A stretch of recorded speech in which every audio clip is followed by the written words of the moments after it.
you get in every industry people saying it has to be done in this way, and it's the worst reason ever because it's always been done. As soon as someone says that to me, I'm like, okay, that's a good reason for us to do something different.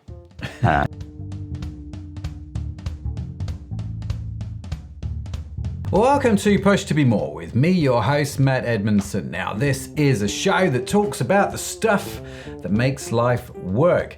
And to help me do just that, today I'm chatting with my very special guest, Jack Latus from Latus Health, about where he's had to push through, what he does to recharge his batteries and to be, as well as what he plans on doing to be more. Now, the show notes and the transcript from our conversation will be available on our website, pushtobemore.com. And on our website, you can also sign up for our newsletter. And each week we will email you these links with the notes and the links from the show automatically. They come direct to your inbox. It's totally free. It's totally amazing. So make sure you sign up for that.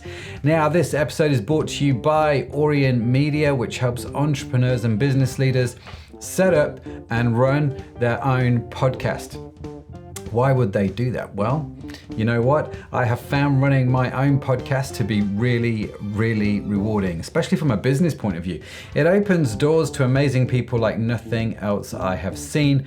I have built networks, made friends, had a platform to champion my customers, my team, and my suppliers. And I think just about any entrepreneur or business leader should have their own podcast because it's had such a positive impact on my own business. Now, of course, that all sounds great in theory, but in reality, there's the whole problem of setup, distribution, getting the tech right, knowing what the right podcast strategy is. I mean, the list goes on. You see, I love talking to people, but not all that other stuff. So the fab team at Orient Media take it all off my plate. I just get to talk to people and they do the rest, which is brilliant. So if you're wondering whether podcasting is a good marketing strategy for your business, do connect with them at orientmedia.com. That's AURION media.com. We will, of course, link to them on the podcast website as well, which is pushtobemore.com. Oh, yes, it is. So hopefully you've got all of that. So that's the show sponsor. Let's talk about today's guest, Mr. Jack Latus, a disruptor and innovator in the healthcare industry who has overcome significant challenges through bootstrapping and disrupting the heavily regulated healthcare industry. As CEO of Latus Health, he is changing the way the world heals, consolidating the market and providing high-level health testing for executives. Jack is committed to living well and has a data-driven approach to his health, including a 6-month longevity protocol that reduced his biological age by 4.6 years. I'm very intrigued and interested. So yes, we're going to get into that conversation. Jack, welcome to the podcast, man. Great to have you. How are you doing? I'm very good. Thanks, Matt. Thank you very much for having me on today. No problem. No problem. And you are, you're dialing in from Hull, right? That's right. Yeah. Before the reason I'm laughing, ladies and gentlemen, is before we hit the record button, Jack just said, I must remind myself not to get too Hull in the conversation, which I thought was such a fantastic phrase. So yeah, welcome, Jack. Great to have you. Now, tell us a little bit about Latus Health, just so we all know. I mean, I've read a little bit in the bio, but maybe fill in a few of the blanks. Yeah, sure. So Latus Health is an occupational health provider delivering B2B healthcare services across the UK and into Ireland and Northern Ireland as well. So we basically are responsible for making sure that workplaces across the UK are healthy, and we're looking after the health needs of all their employees, both from a statutory point of view and from a well-being and wellness health promotion point of view. And we very much focus on being a tech-enabled healthcare provider. So everything we do is how can we use digital solutions to improve the efficiency of the service and the healthcare outcomes for the individuals as well. So I mean, that sounds great. And I'm just curious, if I just rewind a little bit, how in the world did you get into that, right? Because it's not like, it doesn't sound like one of those conversations, you know, where you sat in a pub with your mates and you go, oh, what do you want to do, Jake? And you go, well, I'll tell you what I want to do. I've got a vision for healthcare here, and this is kind of what I do.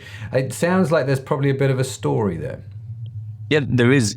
Yeah, absolutely. I don't think many people grow up dreaming to be the chief executive of an occupational health business, right? So I think, we got here very organically. So my background straight out of school was professional sports. I played professional rugby for 6 years. And then in 2010, I had a bad knee injury. I thought, that's it, career over. I was in a contract year at my club at the time. So I thought, right, I need a plan for after rugby. The only thing I knew outside of rugby was fitness, health and fitness. So I said, right, obvious thing, let's set up a gym. Did that. Actually managed to keep playing rugby for a few more years. So I grew a gym. We trained a load of professional athletes out there. We got a really good reputation for helping professional athletes compete at the top levels at the Olympics, at top level boxers, Premiership and high level footballers, golfers, rugby players, you name it. We were training them, so we got this reputation for being the go-to guys, definitely in the north of England for training professional athletes. But in 2014, because I founded the business with my younger brother Sam. In 2014, our elder brother, he left the Royal Marines where he was a captain. He came and joined us. And so we're in a position where I was like, hang on, lads, we're doing a good job as a small independent gym here, but it's probably not going to feed 3 families. What can we do to expand our market opportunity? So we said, well, this program for improving athletic performance really is just a program for improving human performance. Let's take this to the local corporates and sell it in as a well-being offering to improve productivity, improve performance. And it's going to be, make all these people so much better as businesses, and they're going to love it. Anyway, they didn't. So,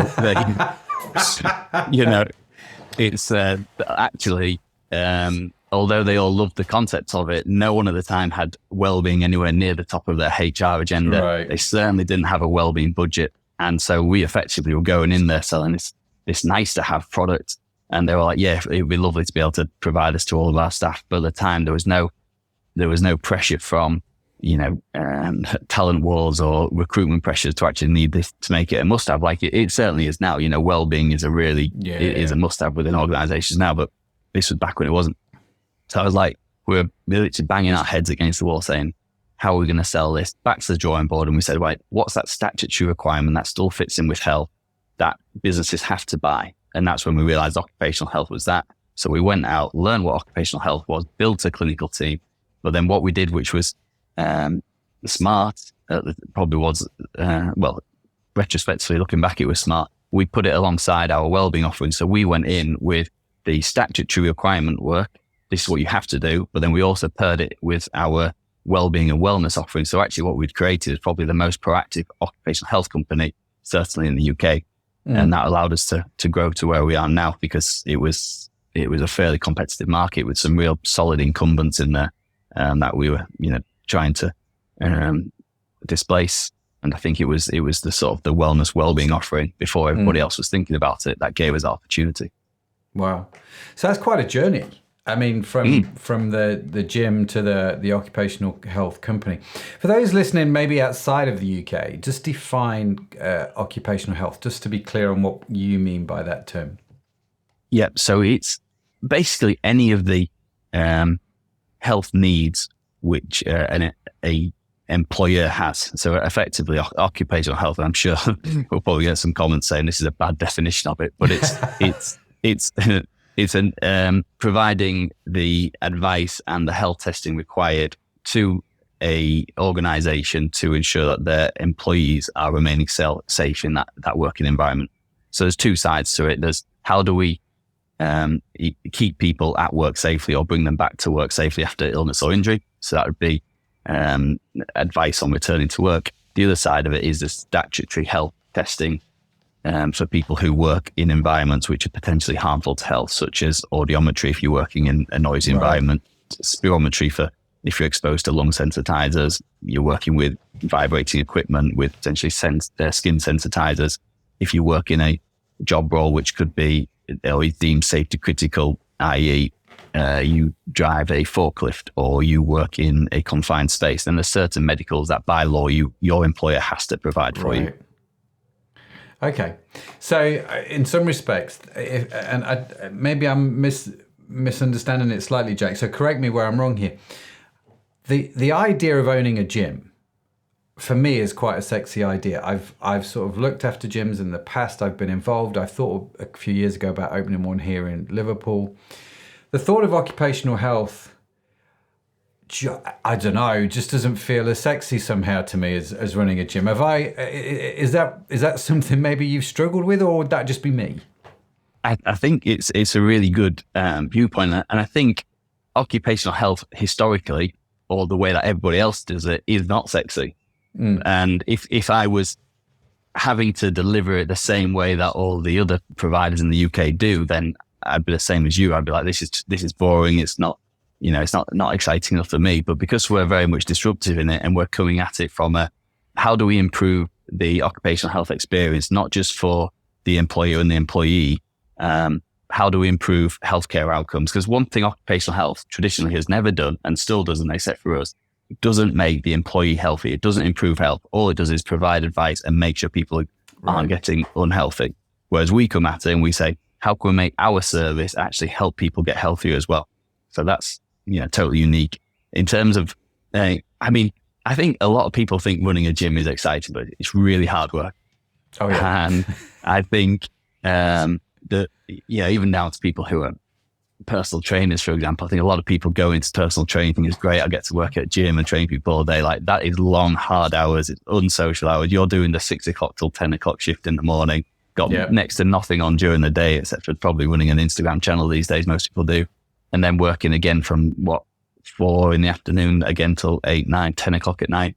Like, that is hard work, and the burnout rate in that industry is significant. Obviously, COVID reduced the amount of PTs in the market by about 50%, and obviously we lost a load of gyms as well. So I guess the short answer is I find what we do very exciting, because for me, if you're excited about business and being in the game of business, and that's what gets me turned on and keeps me excited about what we're trying to do. Yeah. We've got a massive mission of what we're trying to do, which is change the way the world heals. And the occupational health is a small section of that within a 30-year plan. So actually for me, it's winning at the game of business, which is exciting. Occupational health services just happens to be the products that we sell. So when you say winning at the game of business, what do you mean? Because I'm sitting here going, I'm smiling because I'm like, yeah, that sounds awesome. Let's dig into that a little bit. What do you mean by that? Well, I see business as a game, not in that it's I'm belittling it or bringing it down. It's people's livelihoods at stake and all that. And I take that with all the most importance it deserves, and the fact that we're looking after people's health, and the statutory requirements of big organizations is very serious. But if you break down business into its fundamentals, effectively, it's a game of who can generate the most profit and return to shareholders, and who can do that sustainably over the longest period of time.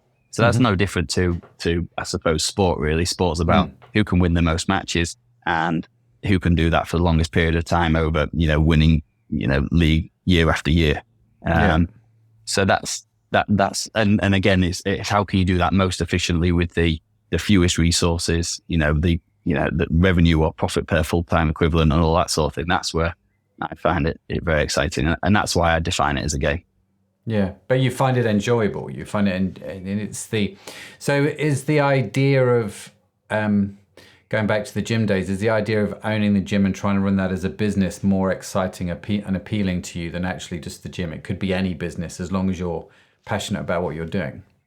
Yeah, absolutely. And it's funny, a lot of people would say to me, oh, you're a typical, not massive fan of the word, but a typical entrepreneur. Oh, you must have always been into this. And the answer was I wasn't. In fact, a story I often tell is at school, we used to have this thing called Young Enterprise. And effectively, that's where with your colleagues, when you're about 16, you set up a small business and you run it as a trading organization. You compete on a national level against other businesses of your size. And we set up a business which was called Tops Off, and it was doing credit card customized bottle openers, hence the name Tops Off. Anyway, my job within this business was the mascot. I used to wear the bottle costume. So I had no, they wouldn't even let me near the marketing strategy or the sales or even I did. All they let me do was turn up to the trade shows and wear the bottle costume. So the reason I tell that story is because it's an extreme example of when I was young, I was not interested in business at all. I wasn't your typical, you hear stories of your Richard Branson selling sweets and jeans and whatever in the playground. That wasn't me at all. And then I went into rugby because that's all I was interested in. From the age of 15, I said, I'm going to be a professional rugby player. And so that's all I focused on. Then when I came into the gym, I didn't set the gym up for a business. I set it up it was a passion of mine. It's the only other thing I knew. And at the time, my passion was to be the best trainer I could possibly be. Yeah. And it wasn't until the business side of the gym came through that I was like, oh, I like this. And I guess really what it sums up to is whatever I've done, I've always tried to do to the very best of my ability and be ultra competitive at it. Yeah. And then that leads, when you're very competitive at something, that leads you into this journey of self-discovery and self-improvement. And it's that self-improvement that says, oh, how good can I get at this? And I'll be honest, I've got a point to prove as well. I wasn't successful at the rugby. I didn't have the career I wanted to do. So for me, my aim is to become a great within business. And for me to be a great within business, you need to hit that £1 billion or $1 billion to make it slightly easier. Valuation. So that's what we're doing. We're on a journey to become a $1 billion company. It's interesting. You may not think of yourself as an entrepreneur from a young age, but it sounds like you've been competitive from a young age, and you referring to rugby as a teenager, referring to business as a game, and this drive to win and sort of do that competitive streak. Can I ask, are you still doing the gym? Is that still running, or did that go by the wayside? No, the gym still operates, and it very much is a small local offering for some of our bigger corporate customers around here. So effectively, they get it built in as part of their corporate package. So it's only for our local customers that they get access to that. But we don't run it as a significant service line. So there's obviously been this career shifting. You're saying you're doing this with your 3 brothers, is that right? Did I understand that right? Absolutely, yeah. So we're still a family-owned business, still wholly owned by the 3 brothers, myself, Will Latus and Sam Latus. So, and I can imagine the competitiveness amongst the brothers, it must be quite interesting. So what sort of challenges have you faced then? Bootstrapping your company, transitioning from the gym to occupational health. There's some big players in occupational health. It is going to be, I don't know a lot about it, I'm going to assume a super regulated industry. So how have you dealt with that? Yeah, I think the biggest challenge is definitely being from a non-medical background is being able to convince people that your vision for the way something should be delivered is correct. And we're constantly coming up against what I call like the dinosaurs of the industry of occupational health who set it up still around, who set it up in the 1970s saying, no, it has to be done in this way. And it's like, show me the evidence of why it has to be done in that way. And I'll sit down and I'll listen to you, but it's not you. You get in every industry, people saying it has to be done in this way. And it's the worst reason ever because it's always been done. As soon as someone says that to me, I'm like, okay, that's a good reason for us to do something different. So I'd say that is probably the biggest challenge is around creating the change we want to see, but without the medical background for the credibility point of view. Luckily, we have a fantastic team around us. We've got great chief medical officer, clinical directors and advisory board who are unique in their own right because they're, medical people, they're expert physicians, practicing physicians, and they've got this eye on the future and where digital healthcare fits, where AI fits into healthcare as well. So without those guys, it'd be very hard, but I'm very fortunate to have them. So was that your strategy to overcome maybe I'm listening to you talk, Jack, and I'm going, well, here's a guy who's resilient. Here's a guy who's got grit and determination. Quite a competitive guy, wants to do well, it sounds like you probably want to do something of a high quality, which is great. But you're in an industry where it is regulated, where you don't have that medical background. So what was your strategy for win, or what is your strategy for winning in that industry? Because obviously you can't rely necessarily on your own insider knowledge here. It sounds like you're recruiting team. What else are you doing? Yeah, I think it definitely is recruiting the key players. It's also about seeing what's going on in other industries. So I'm a big believer, like if you want to disrupt the car industry, don't go out and find the person who's been, produced the best cars for the last 10, 15, 20 years. You want to go and find someone from a different industry and say, how would you disrupt this one? So I guess that's kind of what we've done. We've brought, the tech guys in from who haven't necessarily worked in healthcare before and said, what have you been doing elsewhere and how can that be applied to us? So one of our biggest challenges is around one of our big goals is to be able to deliver all of our services remotely. So we've been going out and finding the best tech experts who understand how to build the hardware and then integrate with the software to actually enable us to do that. So that's been around remote health testing for, the core things for us is audiometry, spirometry, vision testing. Those are sort of probably the key things that we've had to be able to do. And it seems to be that healthcare, as an industry, since COVID has rapidly moved to the online idea. I remember working with a healthcare service in New Zealand, and I was always struck by when you went to see your GP here in the UK, you had to go to the GP and you had to sit in a waiting room with really sick people coughing and spluttering everywhere.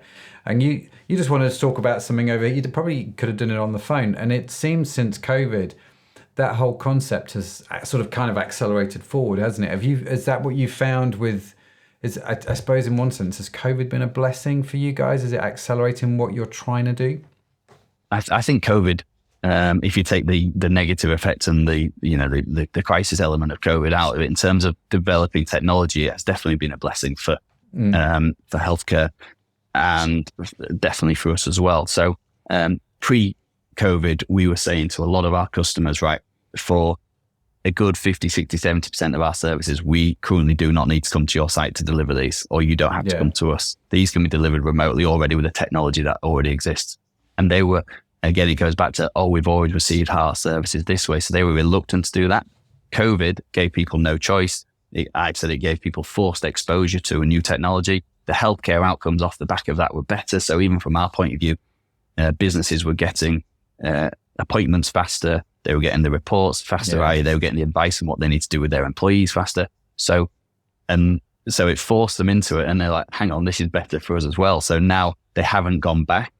I am concerned that in some fields of healthcare, you see people very quickly going back to the old way instead of saying, hang on, we've been taught a really good lesson here by what we've been forced to do by COVID. But people quickly want to go back to the old way. So for us, it was definitely a blessing. It's definitely created that sort of forced exposure, and it has moved the industry forward, and it's helping us to get closer to where we want to be with the customer. Yeah, that's fair. It's interesting, isn't it? The sort of double-edged sword of COVID, like you're saying, in a lot of ways. There was a lot of bad that came out of COVID, but there seems to have been a lot of good, especially if you're in the tech or digital industries, or you can incorporate tech or digital in the industry that you're in. So here you are, a sort of fairly young guy in this whole healthcare industry, taking on the dinosaurs from the 1970s. So apart from the fact that you get wound up when people tell you can't do it, or it's always been done that way, so you how else have you dealt with that from a sort of a personal point of view? What are some of the things that you've done to deal with the naysayers from the industry? I think for me, it does just constantly go back to that resilience and persistence, and saying, if you believe that your vision for the way something should be delivered is the right way, and you've got data to back that up, and you can see the end goal, and you're prepared to play the long game, then and you can sort of internalize that belief, then you just got to continue going. So it's not really fighting against these, the people who are saying you can't do something. Yes, you use that as motivation. It's fuel in the fire. I've always loved to prove someone wrong. But I don't, for example, I don't start to, get engaged in conversations with these people and arguments, because for me, I'd rather let them all argue about how you should or shouldn't do something. And me and my team would just keep focused on where we're going and our mission. Yeah. So I definitely think that I think, again, look at what other industries are doing, and certain industries, healthcare being one of them, will sit behind, but eventually it has to catch up. Yeah. So it's like, and again, it comes down to, I know you might think of sort of Simon Sinek's infinite game mindset, or for me, it's just playing that long game and saying, we're prepared to outlast the competition. We'll be here when our competition aren't. And therefore our way will at some point has to be the norm. Yeah. So a lot of it comes down to self-belief. The other side of it is not being over leveraged in terms of debt and having to provide returns to investors. Like, we're very fortunate as a business, we're very profitable, but we're not under pressure to give those returns in the next 6, 12, 18 months to investors. So we can play that long game. Yeah, one of the benefits of bootstrapping, slightly slower in the start, but actually in the long run it can pay off, right? And very much so. We stayed as a small provider for years, and we've been in the game for, well, if you take, since we started doing occupational health in 2017, so it's not that long, I suppose. What we're now, we're sort of 5-6 years into it, but it took us a while to get our foothold, to get that growth, and now we're the fifth biggest provider in the UK. And the people who are above us have been doing it for 20 years plus. So, within the next 3 years, we'll be the market leader in our industry. I've no doubt. It'd be interesting actually to have you back on when you achieve that spot, and we'll talk about that. But Jack, listen, I'm kind of curious. You use phrases like self-belief, resilience, persistence. What cultivates that in you, or where did that come from? Is that something you've always had? Is that something you've had to learn? Where did that come from? What's the driver? That is a tough question. Is it internal, or is it from external influence? I've certainly always been inspired by people who achieve great things. And for me, when you see someone achieving great things, one of the common traits of those people seems to be this belief. First of all, you can't achieve anything without believing, because to start with, you've got to be able to vision and say, right, that's what I'm aiming for, right? So you've got to have that, and then you've got to have that self-belief. So, I do believe that the successful people, share probably 3 common traits. They share the trait of elevated sense of self. So they believe in themselves. They're probably in a state of sort of constant self-doubt, which kind of keeps you motivated. And that's a bit of a dichotomy, really. It's like, you've got elevated sense of self, but then on the other hand, I'm not good enough, so I have to try harder. And then the third one is like that ability to delay gratification, which I think is absolutely key, because one, if you don't start celebrating too soon, so you keep driving.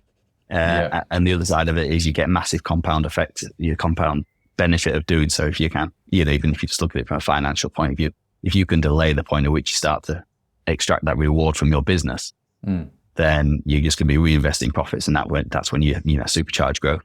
Yeah. No, 3 very good points. I like those. I've got them written down. It's interesting. There is this real tension, isn't there, for a lot of people? Like, I have a strong belief in what I'm doing, with that tension of, I don't know if I'm good enough. I don't know if I'm in the right place. I don't know if this is me. And this sort of constant going backwards and forwards, which is quite fascinating. So you talk about people of influence. Let me ask this question then, right? Let's assume this show is sponsored by Orion Media, which helps entrepreneurs, set up and run their own podcast to grow their own businesses. I'm kind of curious, if you had your own podcast, people of influence, people that have inspired you, if you could have anyone from the past or the present on your show just to talk to them and, pick their brains, I'm curious, who would be on your show and why? Yeah, it's an interesting question. I think right now, people who are sort of really inspiring me at the moment, I'll probably reel a few off and give you a reason then that actually the person I would really want to do a podcast with probably wouldn't be on this list. So I think right now I've got inspiration from, probably one of the biggest inspiration I've got at the moment is a chap called George Heaton. So he's not from my field at all. He's from the fashion industry. So he's the chief exec of Represent clothing brand. They're on a pretty significant growth journey themselves. I think they're coming towards a sort of 100 million turnover. His aim is to build the world's best brand. I love the sort of the vision of, and he's also in business with his brother, Michael Heaton. I like the way he goes about his business. He's very mission driven, all about building community around his brand. But then in his personal life, he's very much fitness orientated. So I'd enjoy that sort of conversation with him. over in the US, I think someone like Grant Cardone would be interesting to have on it to interview. I think Grant Cardone is absolute Marmite to most people. In fact, I actually suggested one of my directors listen to one of his books. I can't remember what it was. It might be Be Obsessed or Be Average or something like that. And she said, wow, he's like a WWE commentator. She said, I can't listen to this guy. And I was like, you're just missing. I said, you're missing. I said, listen to what he's saying. You're missing the message. Because sometimes I think with people, you got to take them to an extreme, and Grant Cardone is extreme. But so I thought he would be quite an interesting one. I love his, he uses the term omnipresent. Like he's just everywhere. And like you can love him or hate him, but you're going to know about him. I quite like that. I think Dana White and what he's done at UFC would be an amazing one. That would be good. But the person who I thought if I was going to do one podcast would be, and I wouldn't say his career, his early part of his career was particularly inspirational to me, even though he was an absolute sporting sensation. What he's done now and the brand he has is unbelievable. That's David Beckham. But the reason I think I would want to have him on my podcast is because no one else has. Have you ever seen David Beckham on a podcast? No, the only time I've ever seen him in sort of a chat show format is if he's doing something with James Corden. Yeah, you're right. Yeah, absolutely. So I actually think, I don't think David Beckham gets the credit he deserves. And it, so other people might say it's external influence and it's been well managed or whatever, but the brand he has, the fact that he's a clever guy. He's got to be a clever guy. How many sports stars command the brand they do post a successful career the way he does now is unbelievable, and actually, I have a lot of, and it might just be external perception, but I have a lot of admiration for the way he goes about his life in general. It seems like he's got great family connection now, great friends connection, does a lot of travel. So just, he just looks like he's doing great things. Would love to interview him. Well, that would be amazing. And if you do, I will definitely tune in because I'd be really curious by that. In fact, I was thinking then the only time I'd ever heard him really speak was on Parkinson. I think he was on Parkinson once. And Victoria, his wife, came on and let slip that she called him golden balls, which I just thought was hysterical. But yeah, no, it's brilliant. So, listen, Jack, let me sort of switch gears a little bit. You've been in the fitness industry. We said in the intro, you reduced your biological age by 4.6 years. Don't know what that means. But what do you do to stay well, to fill your tank, to recharge your batteries? Knowing everything that you know and working across all the industries, what's stuff that you do? Yeah. Okay. So it's a whole lot. So I think definitely everybody should be doing some form of trying to maintain muscle mass and maintain strength. So I spend a fair bit of time in the gym doing some form of resistance training. I do CrossFit training as well, which I've got into in sort of the later part of my athletic career. I very much enjoy that. Keeping VO2 max high is also key in terms of increasing longevity and life expectancy. Strength or muscle mass and VO2 max are the two biggest indicators of how long you'll live. So I always try and maintain those. So that involves some potentially fairly boring cardio work, so like just pure VO2 max work. But then the other side of that is I also have gotten back into playing tennis recently. Okay. So I played tennis seriously until about the age of 14, 15, sort of like at a national level. And then actually once I started to really get into rugby, I gave up on the tennis. And actually, if you look at where my resilience comes from, you asked me that earlier, a lot of it does come from tennis days because weirdly, and you only understand this if you've been inside tennis at a top level, it's a horrible sport to be part of because the pressure is unbelievable, especially as a young child. And unfortunately, I fell out of love with it. And it's one of my big life regrets because if I'd have just kept playing it in some form just playing it for fun, if you like, rather than having to play it seriously and just kept my hand in it, I'd have actually been a pretty decent player when I got older and I started to develop physically. Yeah. But anyway, I finished when I was 14. I had my 34th birthday coming up back in September last year. And I thought I really should be playing a sport. I was doing CrossFit, doing some gym work, but I had no sport. And I thought I need to get back into it because, while you can, you should, was my thinking. I thought, well, I can't get back into rugby. That's stupid. I used to play cricket. Cricket takes too long. I wouldn't be able to maintain a relationship with my partner if I had to go and play cricket for all day on a Saturday.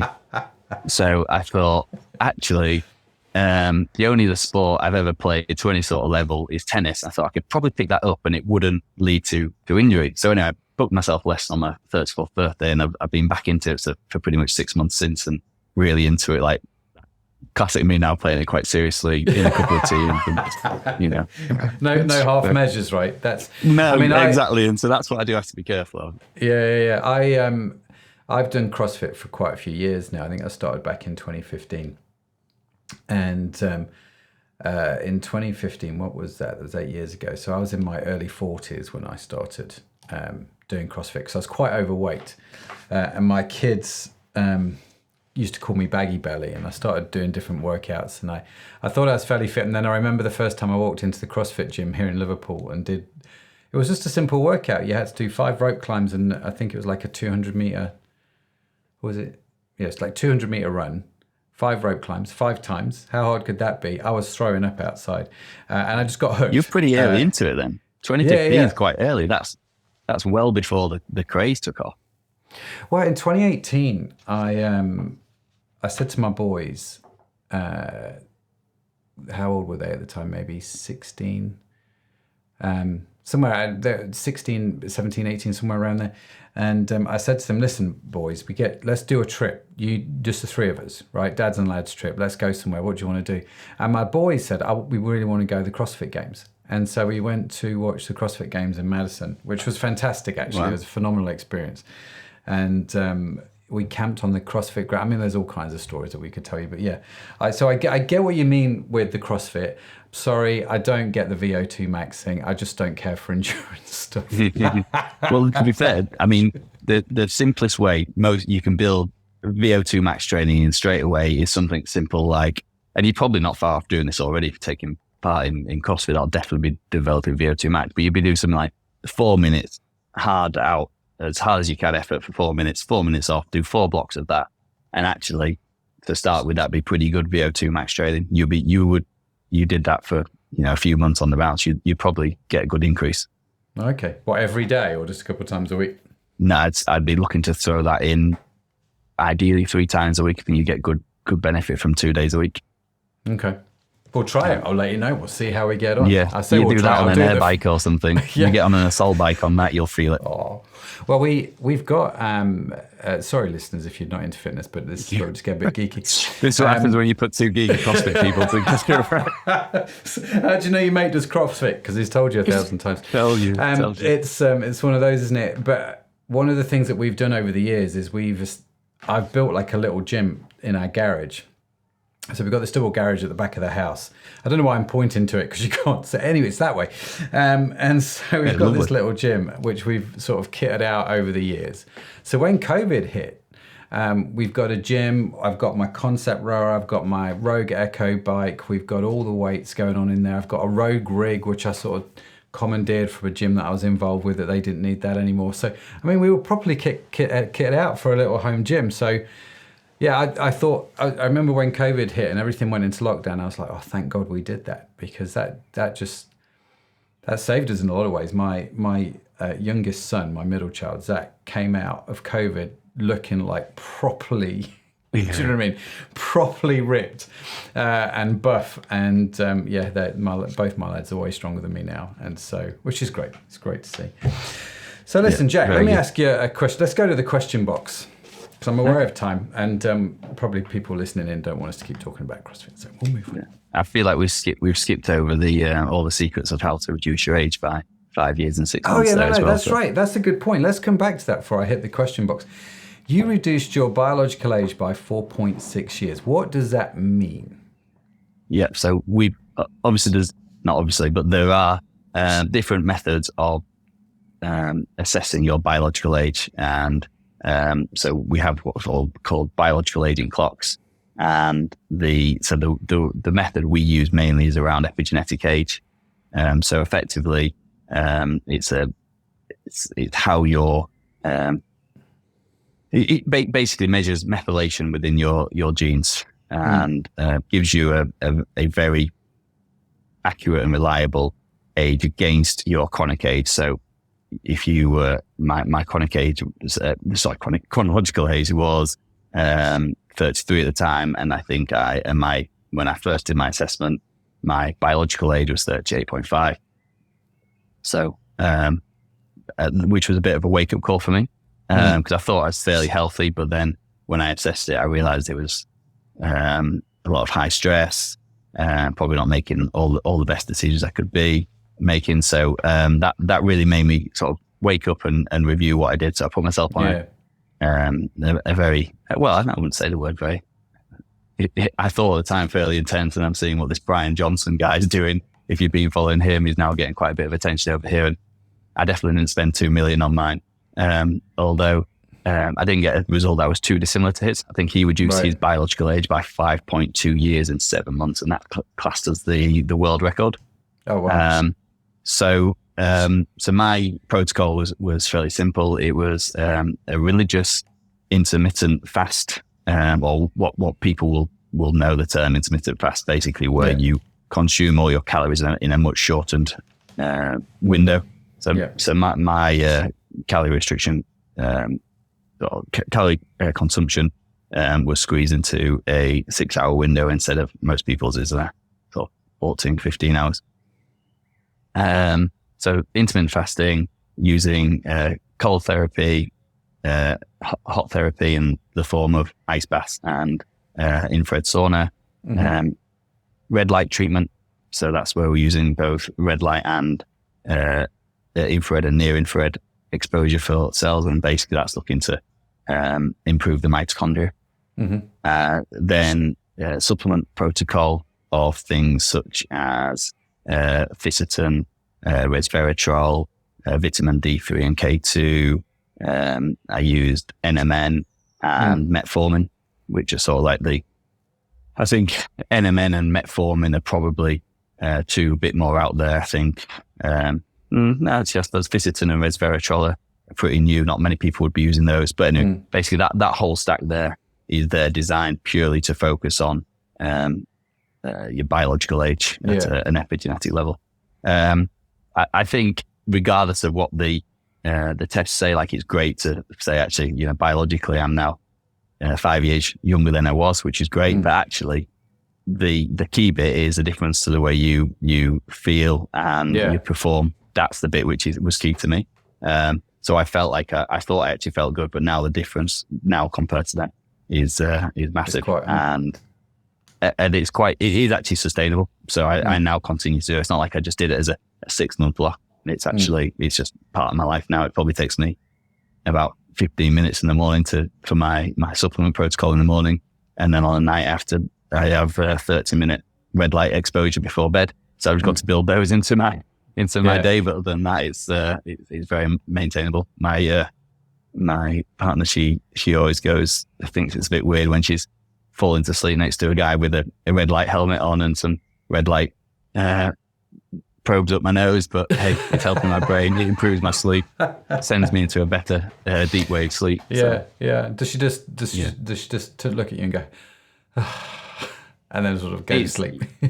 Yeah, no, it's definitely, I mean, don't get me wrong, she goes to the gym and all that sort of thing, but she'd think the level I go to is a bit much.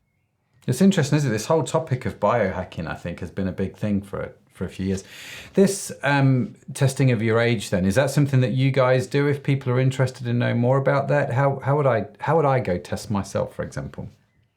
Yeah, absolutely. So that's something that we supply through our clinic here. So we have a bricks and mortar clinic here where our office is, where I'm sitting today, and then we can deliver them online as well. I mean, all of the biological age tests are validated for self-collection as well. So we can literally just dispatch those out to anywhere in the country. Okay. And with clear instructions of how to collect the sample, whether it be a saliva sample or a finger prick blood sample. And then they just get sent back to our lab. Fantastic. Well, I'm going to go check it out. A good friend of mine actually came around the other day and told me he'd done one of these sort of age tests. And his was like, I think it was 10 years older than what he was. So he's like, I don't believe the results. I'm going to go have another one. But funny enough, he does CrossFit as well. And the problem, he's probably chronically stressed or chronically overtrained. So that this is the strength training and fitness is very important for, increasing longevity. But if you overdo it, you're actually putting your cells into a state of overstress, and actually you're not going to. Yeah. And that's probably something I was doing, when my test results were a lot higher than I expected them to be. And I've been doing that for years, since I was 15 when I decided to be a professional rugby player, trained probably 3 times a day for however long that was until I finished when I was about 26, so 10, 11 years of chronically overtraining. That's really interesting, isn't it? He thought it was to do with the fact he's got I think he had osteoarthritis. And so he wondered whether that would send his inflammation markers sky high. It would do, but it's cause and effect there. For me, his osteoarthritis will be he's caused by something he is doing. And actually the best thing he could do is look at a really good longevity protocol, because that would likely improve the symptoms of osteoarthritis.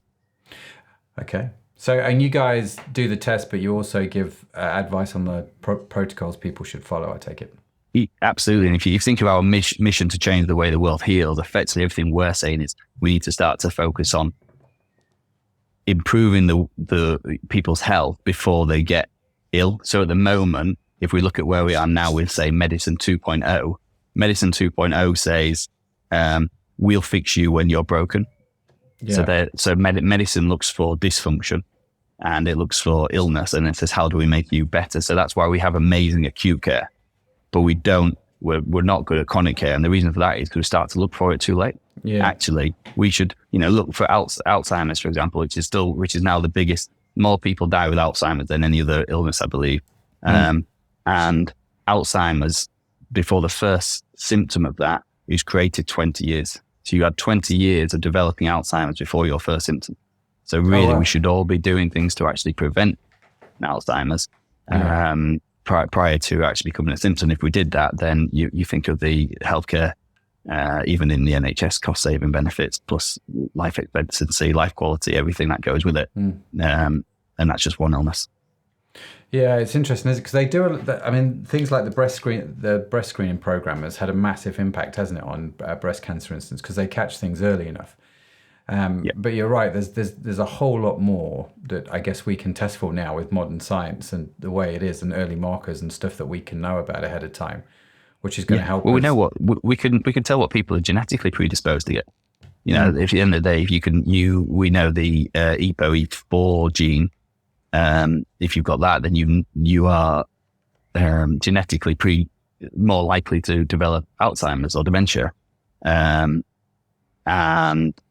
most people say, oh, well, why would you want to know that? I'm like, well, because knowledge is power. You can then choose to do something about it. Same thing if you were predisposed to had the higher likelihood of developing lung cancer, you would never smoke a cigarette in your life if you had been told that already. And you could also put a program in place to try and reduce the likelihood of that actually manifesting. Really interesting. Listen, Jay, this is all super interesting. And if people want to find out more about the program that you guys do, that you offer, or just want to reach out and connect, maybe got a few questions for you, what's the best way for folks to do that? Yeah, more than happy for anybody to reach out and connect. On LinkedIn is probably my most active profile, so I'm Jack Latus on there, so should be easy to find me. And I run that profile myself. So if you send a DM, I'm on there. Or I'm trying to get back onto Twitter, which I've not been on since I think 2013, but I'm trying to get back on there and do a bit of a brain dump every so often on there. So that's Jack_Latus. And then there's the our website as well. If you go to latushealth.co.uk, you'll see everything we're doing on there, and you can contact our clinical team through there too. Fantastic. Well, listen, Jack, we will, of course, link to all of those on the show notes as well. So if you subscribe to the newsletter, you will find those in your email, no doubt about it. But Jack, listen, genuinely enjoyed the conversation. I'm really intrigued about the aging thing, and good to talk a little bit about CrossFit, because why not? because we can. So thanks for coming on the show, man. Genuinely, really, really enjoyed it and really psyched about what you guys are doing. Thank you very much, Pat. I really appreciate it. I enjoyed it. No problem. No, it's been great. It's been great. What a great conversation. Huge thanks again to Jack for joining me today. Also, a big shout out to today's show sponsor, Orient Media. If you're wondering if podcasting is a good marketing strategy for your business, do connect with them at orientmedia.com. That's AURION media.com. I don't think they'll be able to reduce your biological age, but they will be able to help you with your podcast. If you want your biological age, talk to Jack. And of course, they will be linked on the podcast on the podcast website as well, which is pushtobemore.com. Now, be sure to follow the Push to Be More podcast wherever you get your podcasts from, because we've got some more great conversations lined up, and I don't want you to miss any of them. And in case no one's told you yet today, you are awesome. Yes, you are. It's just a burden you have to bear. Jack has to bear it. I have to bear it. You've got to bear it as well. Now, Push to Be More is produced by Orient Media. You can find our entire archive of episodes on your favorite podcast app. The team that makes this show possible is Sadaf Bainon, Estella Robin, and Tanya Hutzelak. Our theme song was written by Josh Edmondson. And as I mentioned, if you would like to read the transcript or show notes, head over to the website pushtobemore.com. That's it from me. That's it from Jack. Thank you so much for joining us this week. Have a fantastic week wherever you are in the world. I'll see you next time. Bye for now.